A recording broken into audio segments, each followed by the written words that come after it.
Hey there, bird lovers!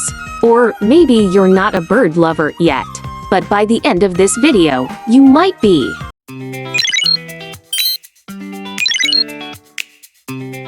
Today, we're diving into the quirky world of competitive birdwatching. Yes, you heard that right. People don't just watch birds for fun, some do it for sport. And trust me, this world is far more fascinating than you might think.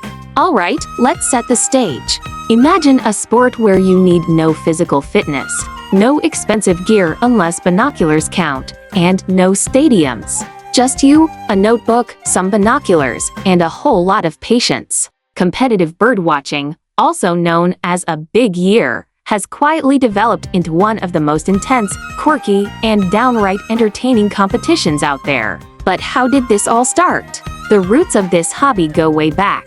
Before birdwatching was a thing, it was all about bird hunting. That's right. Back in the 19th century, people were more interested in collecting birds as trophies rather than appreciating their beauty from afar. Luckily, things changed, and by the early 20th century, birdwatching, or birding, as the cool kids call it, became a popular pastime. But how did we go from a peaceful pastime to a high-stakes competition? It all started with a man named Roger Tory Peterson. If you're into birds, you've probably heard of him. Back in 1934, he published a revolutionary field guide that made it easy for people to identify birds. This guide was a game changer, and soon, people across America were flocking, pun totally intended, to see how many different species they could spot. And then, someone had a wild idea. Why don't we make this a competition? And the big year was born. So, what's a big year? It's a year-long event where birders try to spot as many species as possible across a set area, often an entire country. It's kind of like a scavenger hunt, but the items on the list can fly away, hide in the bushes, or even migrate thousands of miles before you get a chance to see them. It's like a game of hide and seek. But the stakes are, well, feathered. And when I say stakes, I mean serious dedication. Some birders travel thousands of miles, from the scorching deserts of Arizona to the freezing tundras of Alaska, just for a chance to see a rare species. We're talking road trips, boat trips, even helicopter rides. Birders will do whatever it takes to add that one elusive bird to their list. And sometimes it gets downright competitive. There are legendary stories from past big years that have become almost mythical in the birding community. Take the story of Sandy Comedo, the man who held the big year record for a staggering 15 years. In 1998, he traveled over 270,000 miles, that's like circling the Earth 11 times, and saw 748 different species. That's dedication. I mean, this guy was basically living on airplanes. And if this all sounds a bit familiar, it's probably because it was made into a Hollywood movie called The Big Year with Steve Martin, Jack Black, and Owen Wilson. The movie was inspired by the real events of the 1998 big year, and while it took some comedic liberties, it gave a pretty accurate look at just how wild this world can get. So, what's the appeal? Why do people do this? It's not just about the competition. For many, it's about the thrill of the chase, the joy of discovering something rare and beautiful in the wild.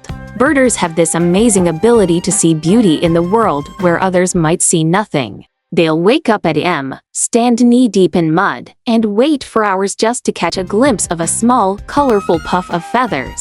And when they do, the joy is indescribable. And let's not forget the social aspect. Birdwatching is a surprisingly social sport. Birders often team up, share tips, and even pass on sightings to help others get a glimpse of a rare species. There's a sense of community that makes it all worthwhile. Sure, you might be in competition, but you're all in it together, sharing this weird and wonderful obsession. Plus, there are festivals. That's right, entire festivals dedicated to birds. One of the biggest is the Biggest Week in American Birding, held in Ohio. Thousands of birders gather from around the world to share their passion, spot rare species, and have an all-around good time. Think of it as Comic-Con, but for bird nerds. But not everything always goes to plan. Like that time when a group of birders spotted a rare owl, only to have it dive-bombed by a mob of angry crows. Or when someone traveled all the way to Alaska to see a rare bird, only to have it fly away the second they got their camera out. Yeah, birding has its ups and downs, but that's what makes it exciting. It's unpredictable. So, the next time you see someone with a pair of binoculars staring at a tree, remember, they might just be in the middle of their own big year. They might be chasing a dream, logging hundreds of species, and traveling across the country for that one perfect moment. Who knew that a sport could be this peaceful, yet intense, quirky, yet beautiful? Whether you're a bird lover or just someone who's curious about the strange hobbies people have, competitive bird watching is a reminder that the world is full of surprises, if you just know where to look. So, grab a pair of binoculars and maybe, just maybe, you'll discover a whole new world right outside your window. Thanks for watching, and don't forget to like, subscribe, and hit that bell icon, so you never miss an update. See you next time with more quirky stories from around the world.